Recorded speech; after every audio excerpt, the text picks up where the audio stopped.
இப்போ பார்த்தீங்கன்னா பிரமிடுன்னு ஒரு பேர் இருக்குது. பிரமிடு அது எகிப்தில் இருக்குது. அதில் பார்த்தீங்கன்னா இந்த பெண்களுடைய உடல் எல்லாம் அதில் வச்சு பதப்படுத்தியிருப்பாங்க. அதில் தான் அது பேர் இதுவாக இருக்கும். பிரமிடுன்னு சொன்னால் மம்மின்னு சொல்லுவான். ஆனால் அந்த மொழி எகிப்து மொழி, எகிப்தியர்கள் பேசினதுன்னு நினைக்கிறீங்க. அப்படியெல்லாம் ஒன்றும் கிடையாது.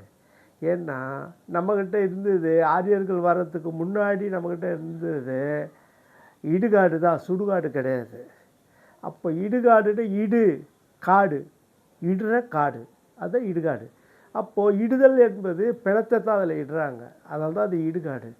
அப்போது சின்னதாக இது சின்னதாக இருக்குது, அது பெருசாக இருக்குது. அப்போது அந்த இடுன்ற சொல்லை மட்டுமே எடுத்து நம்ம பேசுவோமே. அந்த இடு சிறிய இடு, அது பெரிய இடு, பெருமிடு.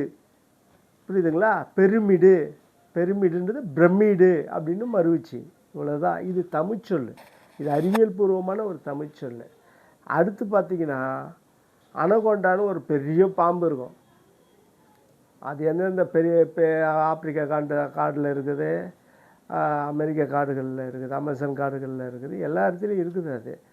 ஆனால் அந்த பேர் பார்த்திங்கன்னா அனகொண்டா அப்படின்னு நம்ம சொல்லிகிட்ருக்கோம்.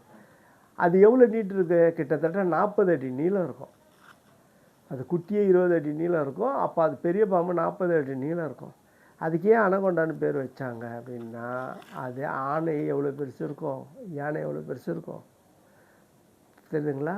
அந்த ஆணையை கொன்றான், யானை கொன்றான்ற சொல்லு ஆணை கொன்றான். சாதாரண மக்கள் பேசும்போது ஆணை வந்துச்சுன்னு தான் சொல்லுவாங்க, யானை வந்துடுச்சுன்னு சொல்ல மாட்டாங்க.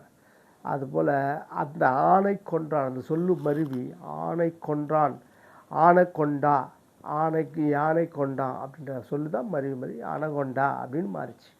இது தமிழ்.